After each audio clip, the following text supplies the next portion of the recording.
Have you noticed how the quiet parts of your day make you nervous? Like you're fine rushing between tasks, folding laundry while answering emails, juggling a conversation while stirring the pan. But the moment the room falls silent, something inside you gets loud. Your heart picks up. Your mind starts racing. You grab your phone, you open a tab, you check a calendar. Anything but stillness. If you can't sit still, if you keep filling every minute, maybe it's because something is chasing you, and your busyness is a way of outrunning it. Carl Jung would say this isn't laziness gone strange or a modern quirk. It's a very old pattern. The psyche prefers light over shadow. We prefer what we can control, but what we avoid does not vanish. It waits, it builds, and it follows like a shape just outside the circle of firelight. The more we feed the flames of activity, the longer the night stands around us. Let's begin with the ordinary day. The calendar is packed. Morning obligations, afternoon sprint, evening, just one more thing. You live at the speed of swiping. People admire you. You admire yourself. Until everything stops. Dishwater still. Phone face down. Nothing left to do this minute. And there it is. A sudden emptiness, a hum of worry, a tension in the chest that whispers, move. You don't even ask what it is. You move. You pick up a chore, or a screen, or a thought to gnaw on, and the whisper quiets. For now. Jung would call this a flight into activity, a defense against the unconscious, not because work is bad or purpose is wrong, but because sometimes our doing is a wall we build against what we don't want to feel. He called that unfelt, unintegrated part of us the shadow. The shadow is not only darkness, it's everything we've exiled. Old grief we didn't have time to grieve. Anger we weren't allowed to express. The creative impulse we forgot to protect. Even joy we're afraid to trust. When you can't sit still, it might be the shadow tapping, I exist, and the body hears it first. So what do?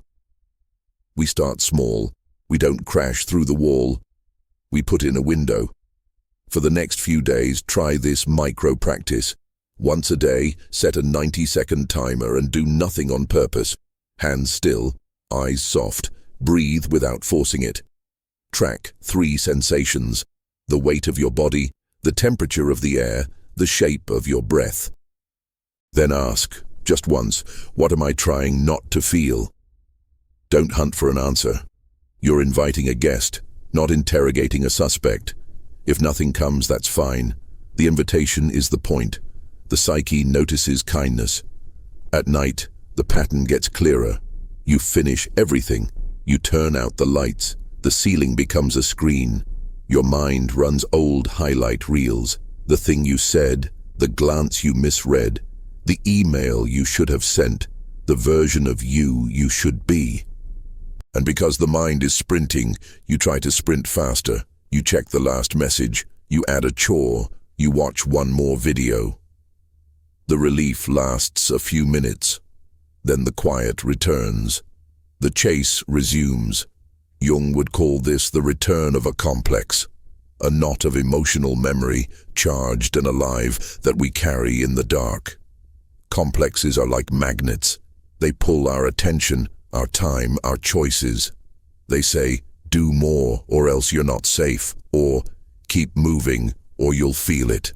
The more we obey, the stronger the magnet feels. Not because it grows, but because we do not look directly at it. We feel only its pull. There is a gentler way.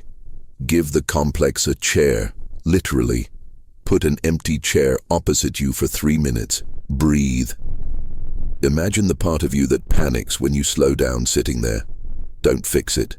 Don't argue with it. Just ask, softly, what are you afraid will happen if I rest? Maybe a memory arrives, being scolded for idling, watching a parent collapse when they finally stopped, learning that love arrives only when you're useful. If an image comes, let it be simple. A weathered hand, a school hallway, a dim lamp in a small room. The image is a bridge. Jung called this kind of meeting active imagination. Not fantasy, not pretended feelings, but a respectful dialogue with what your unconscious is already dreaming. There's another part of this story. The mask we wear. Jung called it the persona, the face we show the world. It's not fake, it's necessary. But when the mask hardens, when you tether your worth to being productive, helpful, tireless, the persona turns from bridge to prison. If you stop, who are you? If no one needs you, do you exist? This is why some of us feel a spike of fear when we see a free afternoon. It threatens the identity that keeps us upright in public. No wonder we feel it instantly. Try this small, subversive exercise, the sacred useless hour. Choose 1 hour this week to do something that produces nothing. Not a self-care hack to improve tomorrow. Something deliciously purposeless that calls to you now. Playing a few notes on a dusty instrument, sketching bad drawings, staring out a window, lingering in the bath without podcasts. During that hour, if you feel the panic rise, this is stupid, get up, answer that text. Notice the persona banging on the glass. Smile at it. Say, I'm still here even if I'm not performing. The hour is not about pleasure, though pleasure may come. It's about teaching the nervous system that existence is not a paycheck. Let's talk about the image of the chase. Many people describe their day like a sled outrunning wolves. You keep tossing off pieces of yourself, time, presence, even health, to keep the sled ahead. The wind stings your eyes. You think, if I stop, I'll be devoured. But here's the strange thing Jung noticed. When we turn around, when we truly face what pursues us, the wolves often change shape. They become dogs. They are guardians of a threshold, not monsters. They were there to force us to stop, so we could learn the door is not outside, but inside. What happens in the body when you stop? Notice the first 3 seconds, the flutter in the gut, the swell in the throat, the rush of heat. This is the vanguard of the shadow, arriving as sensation because it has always lived underneath words. Instead of jumping up, try describing it aloud like weather. There's a tight cloud in my chest. There's a wind behind my eyes.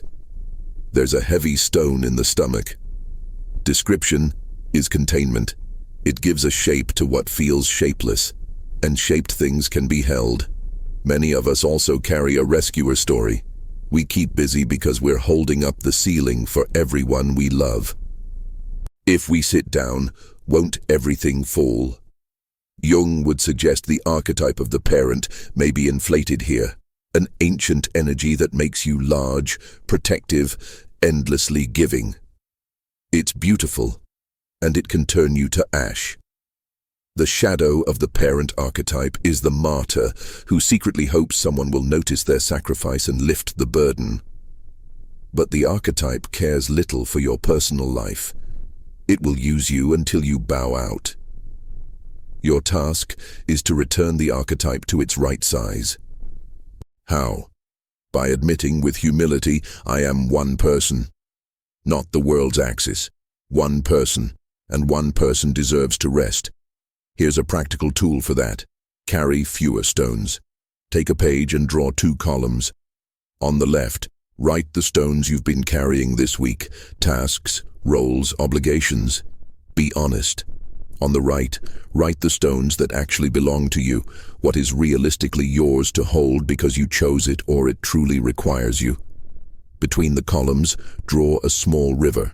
Imagine placing the extra stones back on the riverbed, not throwing them at someone, just putting them down where they belong. This small ritual shifts the story from I'm abandoning people to I'm returning what was never mine. The psyche responds to such images. It understands rivers and stones more than spreadsheets. Dreams, too, will speak when you begin to slow. Many who are addicted to activity dream of missed trains, broken elevators, or running through endless hallways. These dreams are not punishments, they're compensations, attempts by the unconscious to balance the conscious attitude. If you race by day, the dream slows you or traps you at night so you can notice what you run past.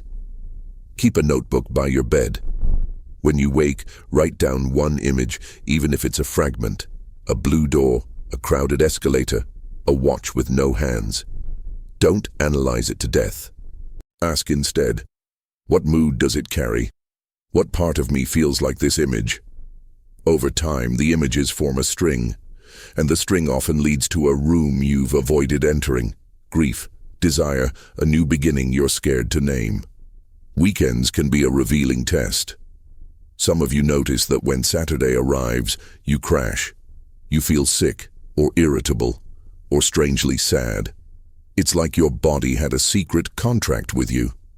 I'll keep you going until this point, then I'm taking the steering wheel. Jung wouldn't call that betrayal, he'd call it a correction. The system seeks wholeness. If you deny rest, rest will take you. Instead of resenting the crash, plan for a gentle landing. The night before your day off, dim the lights early, let the room grow twilight inside. Make tea, not as a fix, but as a ritual that says, we are crossing the bridge. Turn down the volume of the world. Light a candle if that speaks to you. Whisper an invitation to whatever has been trying to reach you all week. I'll listen tomorrow. The psyche hums at the threshold. Meet it there. And what about meaning? This is the heart of it. Busyness can be a counterfeit meaning. It feels like a life because it burns calories and fills calendars. But meaning, Jung said, is found where the ego meets the self. The deep center of you that is older than your roles and more patient than your plans. The self doesn't shout. It won't schedule itself. It speaks in symbols, coincidences, sudden warmth in the chest when a certain song plays, a quiet pull toward a place or practice. If your life is all sprint, you can't hear those softer signals. You keep mistaking momentum for purpose. How do we realign? Think of 3 doors you can open again and again. Door 1, the body. 10 minutes of quiet movement, walk without destination, stretch without counting, breathe without a tracker. Door 2, the image. Keep a small box of paper and pencil where you live. Sketch a feeling once a day, not art, a scribble, a shape, a color. Door 3, the loved thing. One simple act you do because you love it. Watering a plant, reading a poem aloud, stirring soup slowly. These doors are humble, which is why we skip them. But the self prefers humble doors. It wants to meet you where you actually live, not where you promise you'll be once you've cleared your list. You might ask, won't I fall behind if I slow down? Behind what? Behind whom? The race you think you're running doesn't exist in the way you imagine. There is no referee timing your rest. There is only your life, asking to be lived from the inside. Jung would warn that a one-sided life always breaks, and busyness is a one-sided answer to the question of being human. We are meant to be both builders and listeners, both doers and dreamers. When one side wins forever, the other grows fangs to get your attention. At work, you can practice a small rebellion, the single-task ritual. Before you begin a project, close the extra tabs. Put the phone in another room. Name your intention out loud like a promise. For the next 20 minutes, I will only do this. When 5 minutes in, the urge surges to check something, to add a side quest, pause and tell the part that wants to flee, I see you. We will go when this is finished. Paradoxically, slowing the mind to one lane makes time feel wider. You get more done and feel less hunted because you're not scattering your attention like bread to the birds. There's a tender fear beneath all this. If I stop, the sadness will catch me. If I stop, the desire I've dodged will take over. If I stop, I'll see how tired I am, how lonely, how homesick for a life I barely let myself imagine. And yes, when you stop, you will meet those. But meeting them is not the end of you. It's the beginning of an honest relationship with your own soul. The sadness is there because something mattered, The desire is there because something alive in you wants to live more. The fatigue is there because you've carried a banner in a windstorm for too long. If you can sit with them for a few minutes each day, they stop being wolves. They come and sit by the fire. They warm their hands with you, and you learn their names. Midway through this, I want to ask you something. Where does busyness most take over your life? Work, home, or inside your own head? Share one place you're ready to breathe again. And if this conversation is helping you name the chase, consider subscribing so we can keep turning toward what matters, gently, together. Let's return to the image that began this. The quiet room, the still cup, the phone face down. You feel the old signal. Move. What happens if, for 3 breaths, you don't? What if you trust that nothing catastrophic will occur in those 3 breaths? Then you take 3 more. And in that space, what if you asked your day a new question? Not, what must I do? But, who is knocking? Maybe an answer arrives as a memory of a younger you, sitting on the floor of a childhood room, arranging things carefully because it made you feel safe. Maybe you remember the first time you were praised for being fast, and you decided fast meant lovable. Maybe you see a place you love to move slowly in, a library, a kitchen, a corner of a park, and a thread connects you to that place. That thread is not nostalgia, it's a clue. Notice how the world conspires to keep you fast. Algorithms reward your eyes for jumping. Workplaces praise the person who answers first, not always the one who answers well. Families sometimes lean on the one who never refuses. It's no wonder you've learned to be momentum in human form. Jung would not shame you for that. He would ask, what part of you is unlived by this pattern? What creative impulse sits in the attic, patient and dusty? What friendship is thinner because you are always rushing past the moment when the real talk could start? Which doorway in your own house have you never opened because you are always passing by it on the way to the next task? A strange thing happens when you open that door just a crack. The day doesn't collapse. The ceiling holds. You notice a small shift. The coffee tastes like coffee again. The walk to the mailbox has a new sky. Your voice sounds more like your own in a meeting because you are inhabited by yourself, not just piloting a persona. And the things you still choose to do, because there will still be many, begin to line up with a center. You do fewer things against yourself. You waste less time disguising fear as industriousness.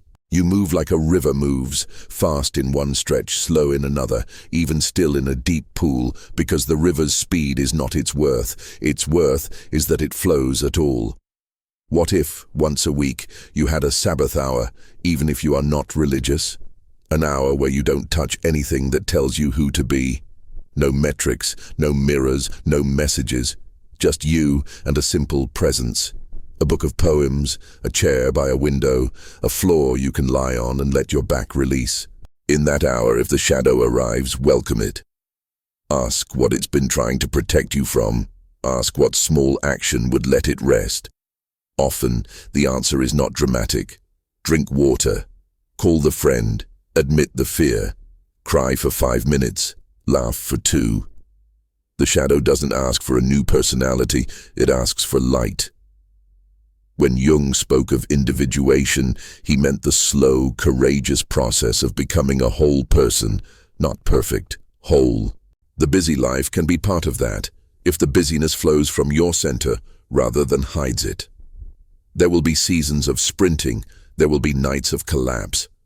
But over time, you can feel the difference between compulsion and calling. Compulsion says, do it or else. Calling says, do it, and you will feel more real. Compulsion leaves you empty when the lights go out. Calling leaves an ember that glows even in silence. So the next time stillness looks like a threat, try this blessing instead. May the quiet be a doorway. May the thing that chases me become a companion. May I learn to sit with myself the way I would sit with a friend. Curious, patient, unafraid of pauses. And may my life be not only a list of things I did, but a place where I met my own soul and stayed long enough to hear what it was trying to say. This is not an argument against effort. It's an invitation to a different kind of courage. The courage to turn, to face, to listen. You will still work. You will still care for people. You will still show up. But you will do it with a wider sky inside. And the wolves, once honored, will trot beside you. Not because you outpaced them, but because you finally understood what they were trying to guard. The door into your life.